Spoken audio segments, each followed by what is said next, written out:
छगन भुजबळ खूप मोठे कलाकार, मात्र शरद पवार नटसम्राट। भुजबळ पवारांच्या भेटीवरून संजय राऊतांचा टोला।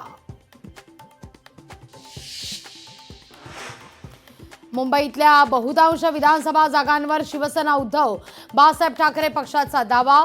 विधानसभेच्या 36 जागांपैकी 25 जागांकरता शिवसेना उद्धव बाळासाहेब ठाकरे पक्ष आग्रही। मनोज जरांगेंना देवेंद्र द्वेष नावाचा आजार, प्रसाद लाड यांचा मनोज जरांगेंना खोचक टोला। विशाळगडावरील अतिक्रमण काढण्याची कारवाई बेकायदेशीर, उच्च न्यायालयाच्या निर्णयाचा संदर्भ देत जितेंद्र आव्हाड यांचा दावा, तर आव्हाडांची राज्य सरकारवर टीका। भोसरी विधानसभेच्या जागेवरून मवियात नाराजी नाट्य, अजित गव्हाणे भोसरी विधानसभेकरता इच्छुक, तर शिवसेना उद्धव बाळासाहेब ठाकरे पक्षाच्या सुलभा उंबाळेंची भोसरी विधानसभा लढण्याची इच्छा। पूजा खेडकरची आई मनोरमा खेडकरला अटक, शेतकऱ्याला धमकावल्याप्रकरणी मनोरमा खेडकर अटकेत। भारतात लस न घेणाऱ्या बालकांचं प्रमाण अधिक, 16 लाख मुलांना लस न दिल्याचा WHOचा अहवाल।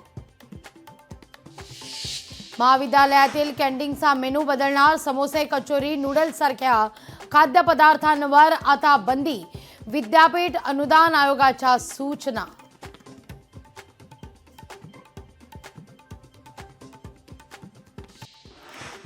राष्ट्रवादी शरदचंद्र पवार पक्षाच्या कार्यकर्त्यांचा मंत्रालयावर धडक मोर्चा, सरकारची कंत्राटी भरती रद्द करण्यासंदर्भात आंदोलन।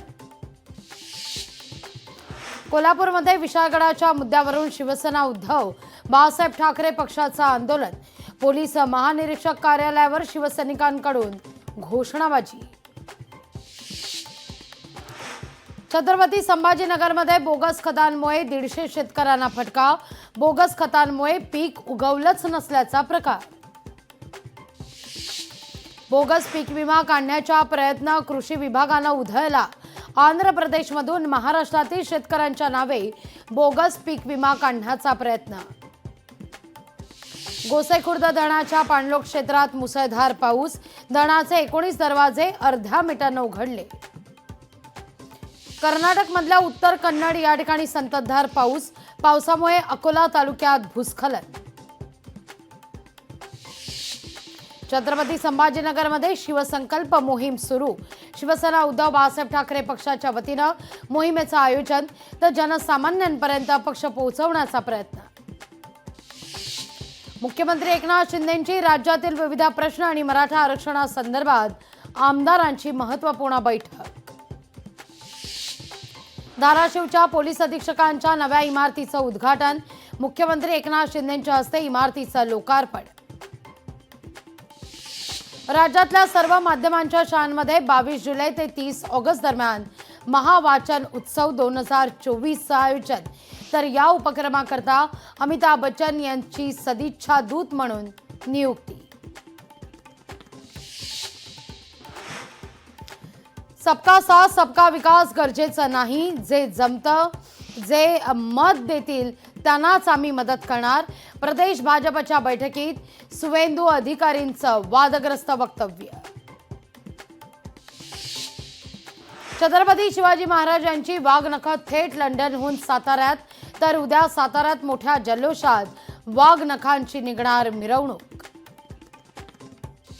राज्यातल्या कांद्याच्या प्रश्नासंदर्भात आज सरकारची बैठक, मुख्यमंत्री उपमुख्यमंत्र्यांच्या उपस्थितीत बैठकीअंतर्गत होणार चर्चा। पीक विमा काढण्याकरता शासनाकडून 31 जुलैपर्यंत मुदतवाढ, मात्र वेळापत्रक चुकीचं असल्याचा शेतकरी संघटनेच्या नेत्यांचा आरोप। महाकाय होर्डिंगचा आकार लहान करण्याच्या पश्चिम रेल्वेच्या जाहिरात कंपन्यांना सूचना, 40x40 पेक्षा मोठ्या आकाराचं होर्डिंग काढण्याचेही निर्देश। तुळजाभवानी मंदिराच्या मुख्य गाभाऱ्यात प्रवेश करणाऱ्यांची आता नोंद ठेवली जाणार, तर यापुढे देवीचे दागिने खजिना उघडताना पोलिसांची उपस्थिती बंधनकारक। लोकशाही मराठी ऐका, पहा, जागरूक रहा।